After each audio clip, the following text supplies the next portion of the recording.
Chapter 5. The light in the youth room is even dimmer than the rest of the ship. 3 rows of 6 stasis pods line the room and serve exactly like eggs in a carton. All but 7 of the pods are already occupied. Dark shade flow in the center of the glowing liquid.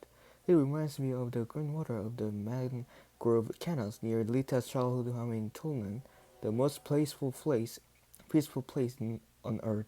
I've always, I've always wondered if the looming dark shadows gliding just under the surface might munch off a toe or two. Javier grips me around the waist. Ben bends down to Javier's eye level. I know it looks a little scary, but it'll be taking care of both of you as long as I'm around. Ben twists a latch on one of the empty pots. With a suck,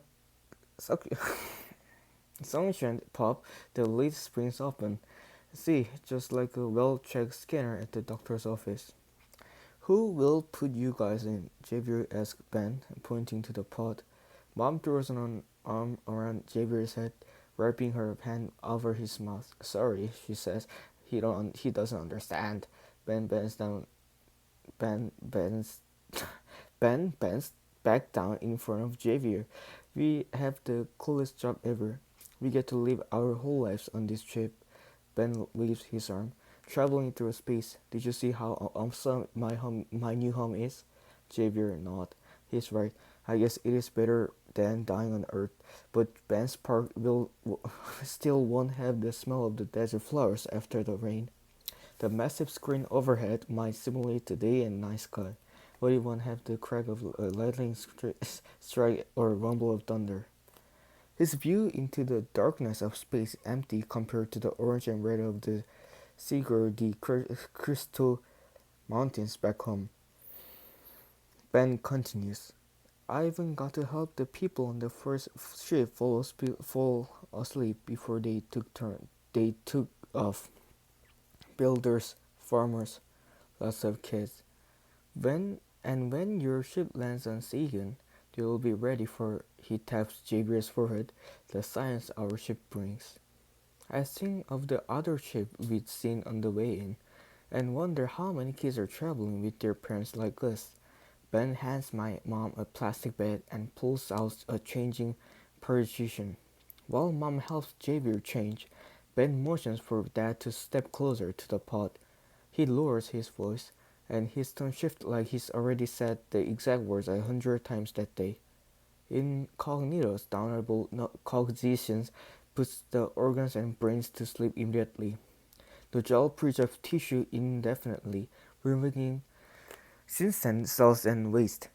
It not only provides nutrition and oxygen the body will need for such a long stay in stasis, but lidocaine in the gel numbs nerve endings, making the gel's colder temperature comparable upon awakening.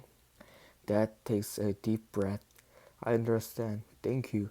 Ben quickly changed the subject, and his voice shifted back to the normal level. And he looks at his table. I have bought Javier's and Petra's incognito programs, standard core with an emphasis on botany and geology in the sciences. Yep, Dad says, giving up a thumbs up. I roll my eyes. At least I won't have to actually listen to the lectures, since the incognito device that puts us to sleep is also programmed to embed those topics directly into my brains. By the time we arrive to Sagan, I'll be as much of an expert as Mom is in botany and Dad in geology. Obviously, though, that isn't the good part. With all the folklore and mythology, along with Lita's stories, I have at least a chance to try and convince Mom and Dad I should be a storyteller instead. But like Lita said, I'll have to make the stories my own. Javier walks out wearing small black shorts like he's going to the beach. As Mom hands Ben the plastic bag with Javier's clothes and favorite book, Dad picks Javier up and grips him into a hug.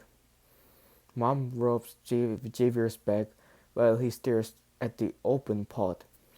I wanna go home, Javier whimpers. Please, can we go home? Mom eases Javier from Dad's arm. It's just a nap. Javier's breath catches over and over as he tries to hold his In his cries, Mom sets him gently in the pod, or I'm still rubbed around him. I want my brother's last memory going to centuries of sleep to be something good. I kneel over him and set my cheek on his. I close my eyes, imagining my hand in Lita's, beyond smoke drifting into the New Mexico City. I hold his hand just like Lita's held mine. I rub the freckled constellation birthmark on his left thumb. He makes the smallest smile. I decide to tell him the story Lita told me last night with her, the one that called me must. Softly, patiently, just like her, I speak. You know, the stars are the prayers of abuelas and mothers and sisters. Javier sniffed in my ear. I continue. For the children they love, each star filled with hope. I sit back up and point up. You cantas esla de Haiti eso? How many stars in the sky? He repeats, cracking open an eye to stare at the ceiling like he's imagining the night sky. I don't know, he answers. I lean in close and whisper in his ear. Sin quanta? Only 50? He smiles, probably imagining a gazillion stars. Or sin quanta? I smile and worry said like just like Lita had. Countless, he whispers, understanding Lita's riddle. I wonder if I've told it as well as she had, if my hand in his is calming as Lita's was in mine. I can't remember the rest. She ended it with a way that felt comforting. What did she say? All those astrales that will surround us out there, those are our dead ancestors.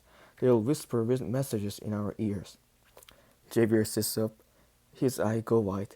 Stars are dead relatives? No, Javier, I mean like ghosts in space. Javier grips the side of the pot and tries to get up. Mom, please, I don't wanna go. This is not going the way I hope. That's not what I meant. I tried to correct, but it's too late. Javier is on the verge of the ugly cry. Ben interrupts. Dr. Pina, please, we really need to get going. Mom rubs Javier's hand, calming down like she does when he has a nightmare. Yes, yes, I know. She lays him back down. She turns to me, wrinkled anger outward from the narrow corners of her eyes. Really, Petra, this isn't the right time for a story. Her words are the her words are the sledgehammer to my stomach. Javier's chin shakes. I wanna go home. Maybe my parents are right, and I should just study plants and rocks like them.